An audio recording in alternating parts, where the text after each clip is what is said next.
Bene data bakunzi, amahoro y'umwami wacu Yesu Kristo abane namwe mwese aho muri hose.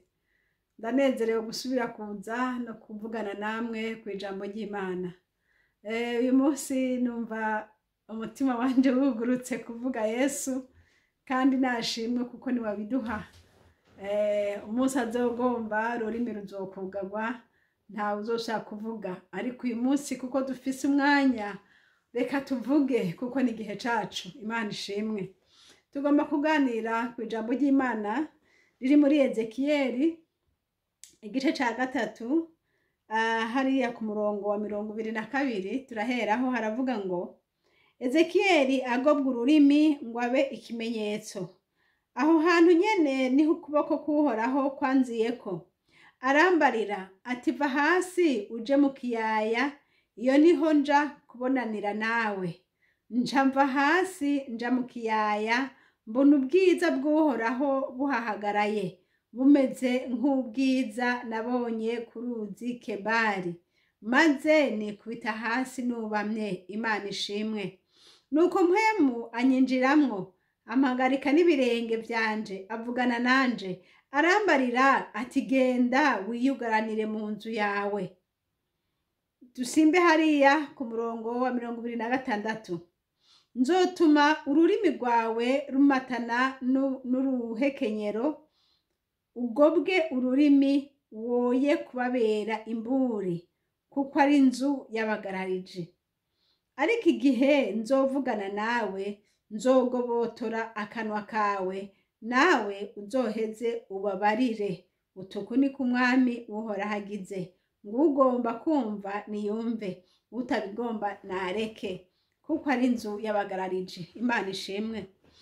Aha turabonye ku muntu w'Imana Ezekiyeli, w'Imana yaramusanze iramubwira iti va huri manuka ugende hariya epfo mu kiyaya, kuko hariho ibyo ngomba kuvuganira ko nawe.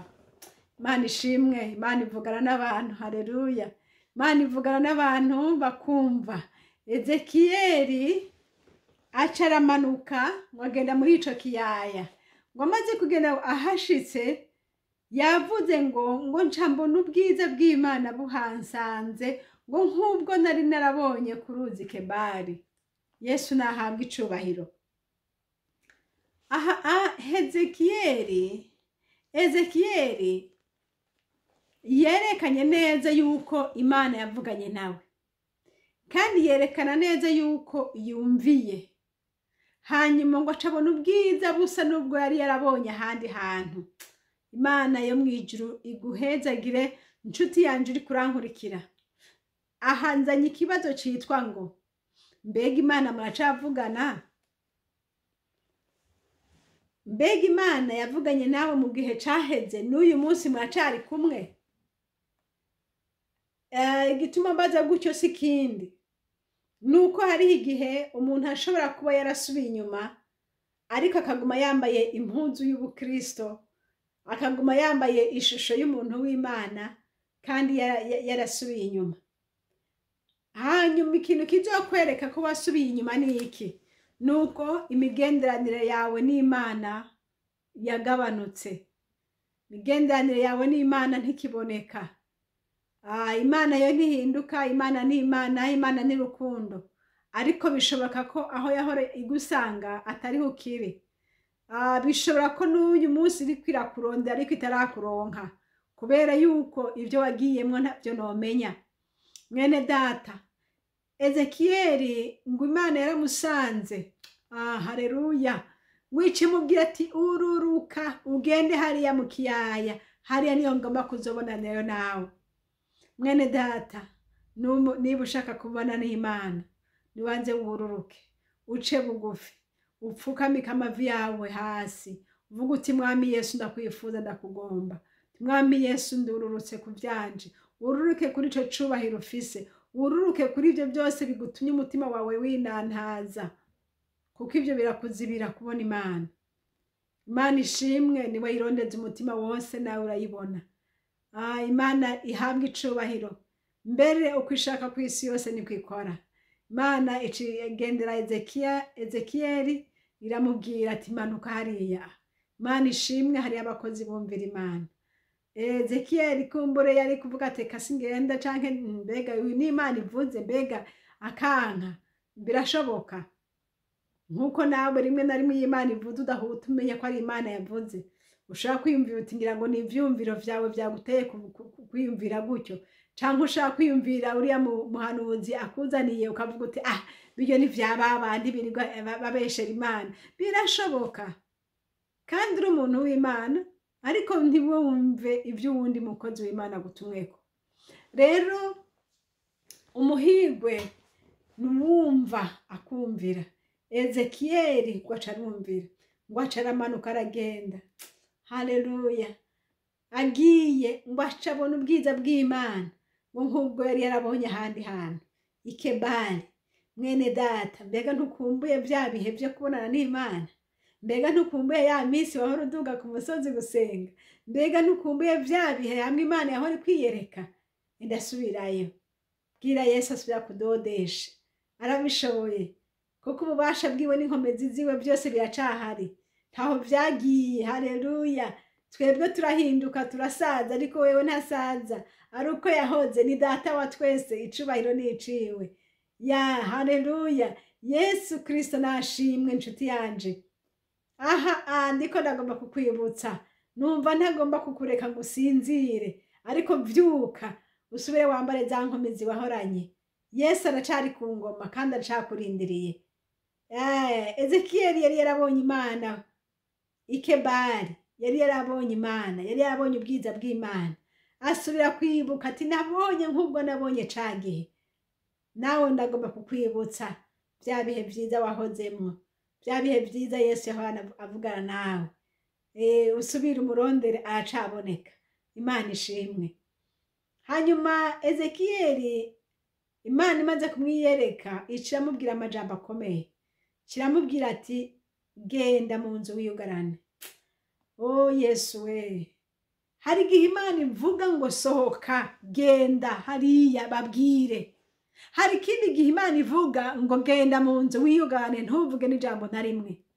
Haleluya! Hari igihe Imana ivuga, hari igihe Imana ikubwira ati kora uko, genza uko, ukore nk'uko ikubariye. Imana izokubwira ati tanga ku vyawe, shira naka, ukore nk'uko ikubwiye. Imana izokubwira ati naka n'umwime, ubu unye ntusuye kumuha. Birashoboka. Yesu nahabwa icubahiro. Imana izokubwira ati genda hariya. Imana izokubwira ati hariya ntukandagireyo. Niwaba inshuti y'Imana, izogendera kubwira, izogendera kubarira, izogendera kubarira. Imana nihabwa icubahiro. Ndibuka ibihe vyiza vyinshi twagiranye n'umwami wacu Yesu Kristo. Twari ahantu turi mu gihugu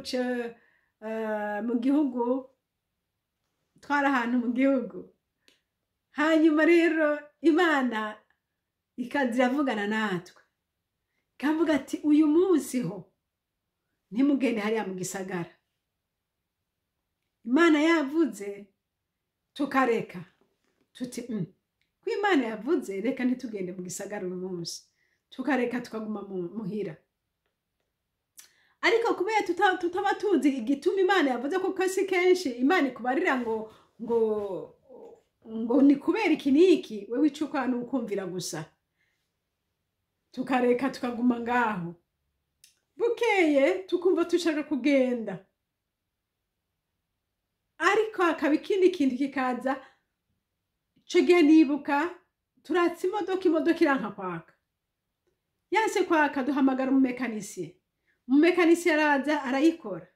Aje kuyikora aratayihejeje. Bisobanura ko n'ubundi munsi ukurikiye ntitwagiye mu gisagara. Hama rero ibisi 3 ndavuga mane, ibi bintu nibiki. Hanyuma turagenda, umunsi wa 4 turagenda. Tugiye mu gisagara, niho rero twada tubona Imana yo mwijuru batuha inkuru ati mbega muzi n'amakuru, hariho abantu bari bagize iminsi ngaha babarondera. Kumbe Yesu yaragomba kutugirira neza. Abansi bari bamaze iminsi baduhiga, ariko Yesu mu bubasha bwiwe no mu nkomezi ziwe ati uyu munsi guma ngaho ca turahaguma munsi tuvaho nabo ba bantu baza basubiye bagiye rero ndagomba kuvuga iki niwagumana n'Imana ukagumana n'Imana uzogenda uyumva kandi niwa yumva uyumvire Ezekiyeli ngo yabonye ubwiza bw'Imana ngo nk'ubwo yari yarabonye cagihe haleluya garuka mwene data subira ku isoko Imana yavuganye nawe kiriya gihe n'uyu munsi yacavuga niki gituma wibagira Imana wabonye niki gituma wirengagiza Imana yavuganye nawe ukirengagiza ibitangaza n'ibimenyetso wabonye Imana ikora mu maso yawe ariko uyu munsi ukaba uraha amatwi izindi Imana utigeze kumenya ugasuzugura Imana rurema niki gituma ukora gutyo ukiyita umunyabwenge kumbe naho ubwenge bwawe bwaratosekaye enda garuka kuri Kristo Yesu kandi aragutabara kandi arakwakira kuko n'umwami Ezekiyeli rero ngo aca abwirwa n'Imana tigenda wiyugarane hanyuma rero amaze kwiyugarana igihe kiragera Imana iramubwira ati genda rero usubire uvuge kuri 27 twariko turasoma hariya Ezekiyeli igice ca 3 niho twariko turasoma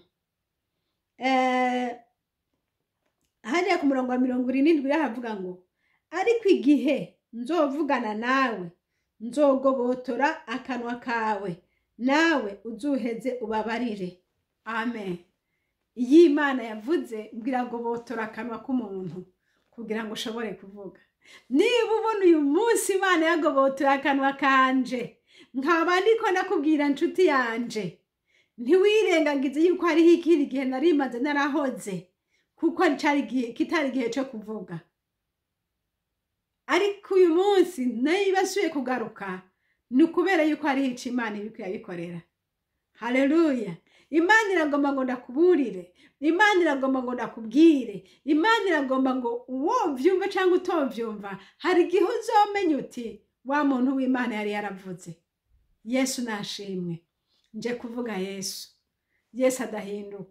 adahindurwa n'ibihe adahindurwa n'amasituation adahindurwa n'amacirconstance nje kuvuga Yesu umugarukeko n'umwami haleluya Ezekiyeli ngo aca yongera kuvuga kuko Imana imuhaye kuvuga ngo Imana igobotora ururimi rwiwe aca aravuga Yesu nashimwe nibuka hari ibihe nahora mvuga kuri YouTube nahora nigisha kera muri les années 2010 2011 2013 gutyo hanyuma hagera igihe Imana yavuga ati ntusubire nca ndahagarika ubu rero Yesu yongera kumbwira ati subira haleluya nico gituma abantu bumbonye ubu vuba muzobona amavideo y'ubu vuba ariko mugiye kuraba muzosanga n'ayandi yaramaze igihe kirekire imyaka 10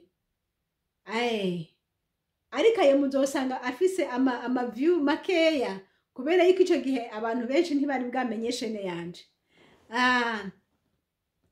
hariho n'abandi babona babona amavideo natanze kera bakiyumvira yuko arayo ntanze ubunyene kubera ariko babakiyabona ariko uzohora uraba amatariki uzobona imyaka itandukanye nukuvuga iki nukuvuga ngo hariho igihe nahora mvuga hanyuma hagera igihe Imana yavuga ati reka none ubu Yesu yambwiye ati subira uvuge oh haleluya sifa kwa Mungu Yesu arabizi oh haleluya Yesu arabizi harimo ibanga ry'Imana rikomeye harimo ibanga wewe nanje tutomenya ariko kumbe Yesu abigwihushire wo bimenya ni kubera iki Yesu yasuye kumbare ngo haguruka uvuge ni kubera iki yari yarambariye kiriya gihe ngo reka ni kubera ko uyu munsi avuze ati haguruka Imana nishimwe nari mu nzu mutamo mbona nk'uko Ezekiyeli Imana yamubwiye ati genda hariya mu nzu wibwarane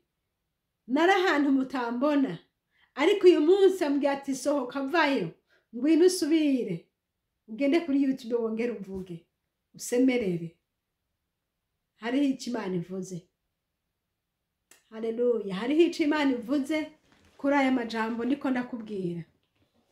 Uyu ni Ezekiyeli yariko arabwirwa.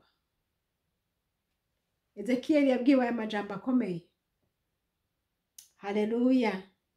Ukuboko kw'Imana kwaramutwaye, kumutwara mu kiyaya, kumwereka ivyo yabonye. Imana ishimwe. Hanyuma ivyo yabonye ntiyarashoboye kubivuga kuko igihe cyo kubivuga ntihari bwagere. Ariko hagera ikindi gihe Imana iramubwira tuguruka, ugurura akanwa kwa. Nanone Imana ngo niyo yamugobotoye akanwa. Inshuti yanje uri kurankurikira muri kano kanya, hariho igihe wagiye mu kiyaya wigishwa n'Imana, werekerwayo n'Imana, ibintu bikomeye cyane bitangaje wabonye. Ariko kuva ico gihe ntiwari bwaremerewe kubivuga. Ariko hazogera ikindi gihe Imana ikubwira ati vuga rero vya bindi nakubarira. Yesu nashimwe. Bene data mukunda kunkurikira, amajambo yose muriko murumva mvuga menshi sayabaye muri iki gihe ndimwo. Oya.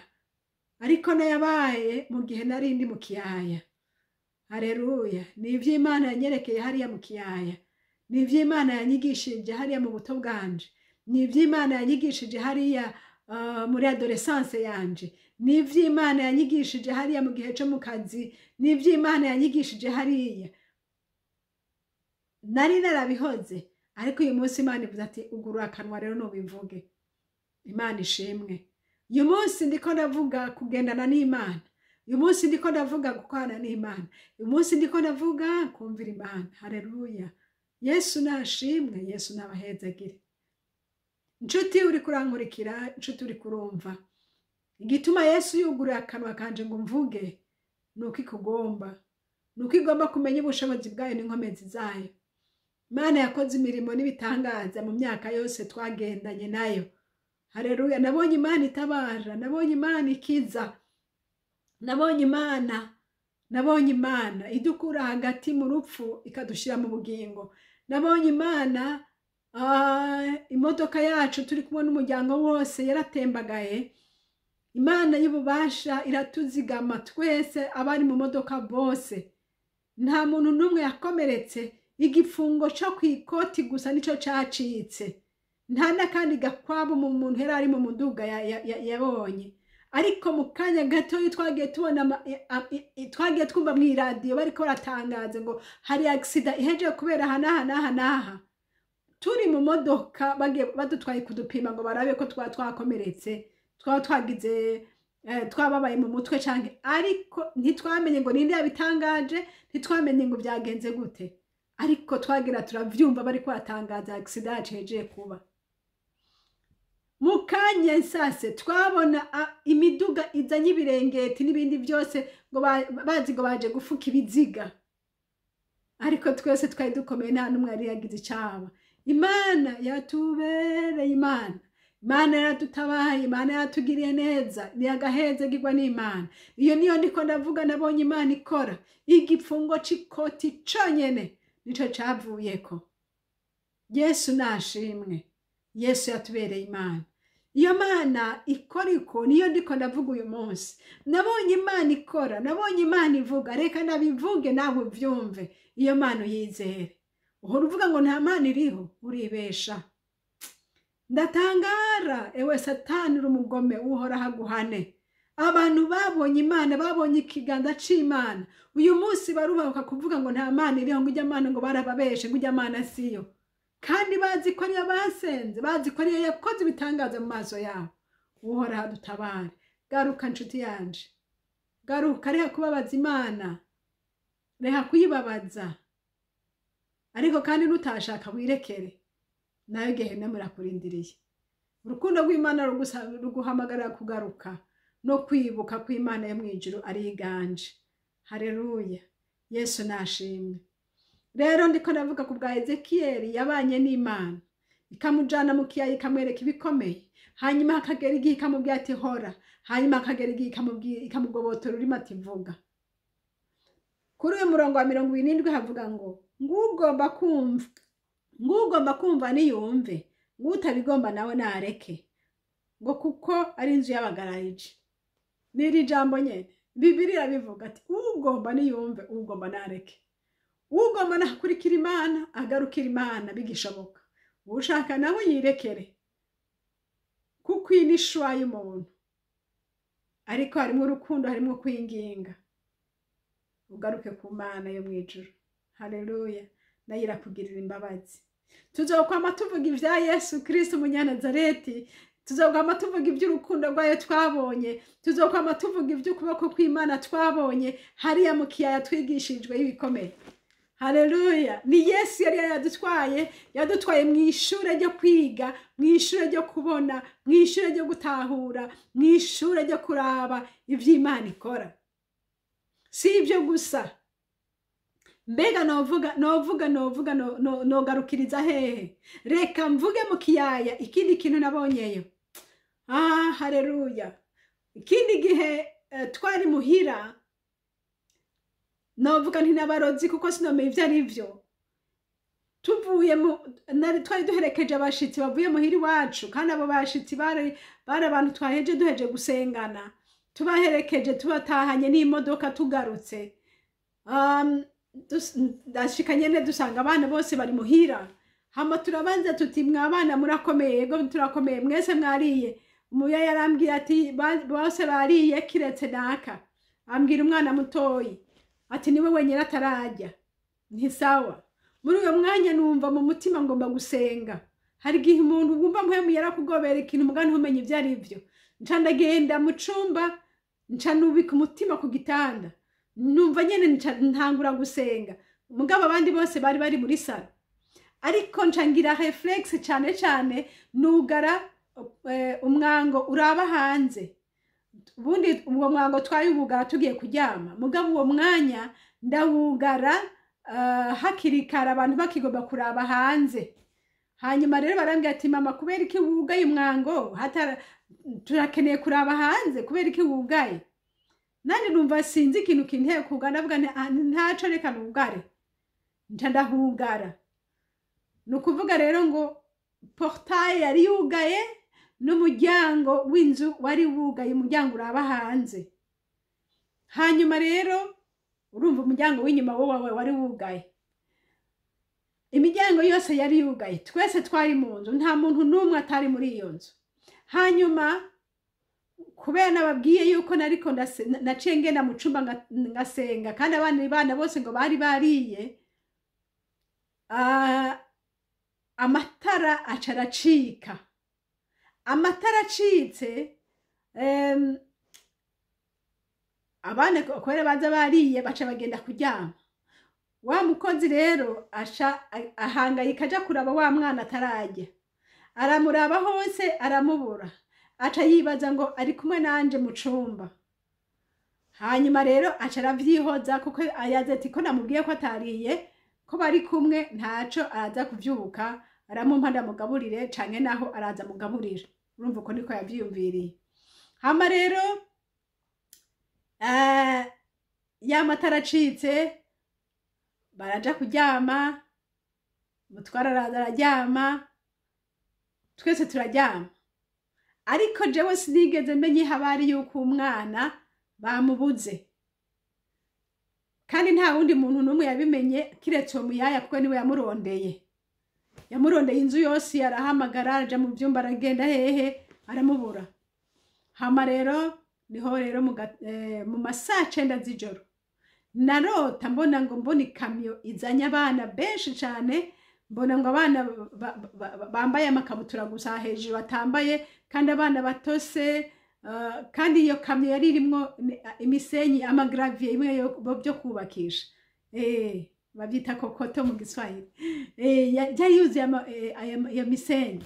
Hama rero ya kamyo irashika, mbona aho ni mu nzonzi, mbona ingwishitse mu rugo baca bakuramwo ba bana.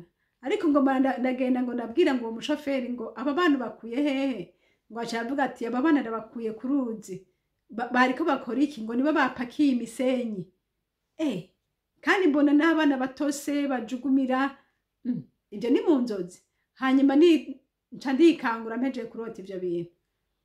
Kumbe muri uyo mwanya nyene amatara baratse, ya matara yatse tuza tubona nza mbona umutware wanje acavyuka aragenda kuzimya amatara mu nzu yose kubera yuko yari yacitse, urumva batayazimije agarutse mu nzu yose haba habona. Aragenda kuzimya, agiye kuzimya azabona wa mwana aryamye muri sara ahantu wa mukobwa yarari, ahantu umuntu wese yabona.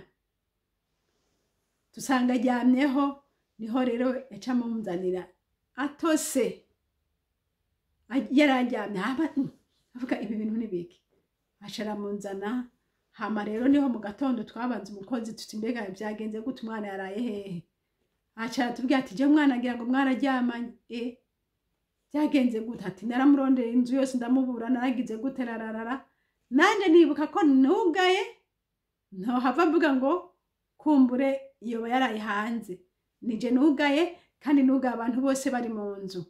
Inshuti yanje uri kurankurikira, mu gatondo naciye ngenda kubwira ababanyi yonte ibintu byabaraye bibaye iwacu. Nca ndababwira ari umudamu twakunda kuganira, niwe namubwiye tije naraye ndose ibi nibi, none ntinavyutse mu gatondo, nti wa mwana wacu ntiyatose, ntitwamutoye saa 9 z'ijoro. Yewe gaye acambwira ati yo, ati nuko musenga, ati nuko musenga, ati abarozi baratwara abana bakabatwara pe nkuko nyene ntibashoboye no kubabona. Ati ubwo rero mwebwe amasengesho yanyu niyo yamugarukanye. Ndavuga nti Yesu mwami.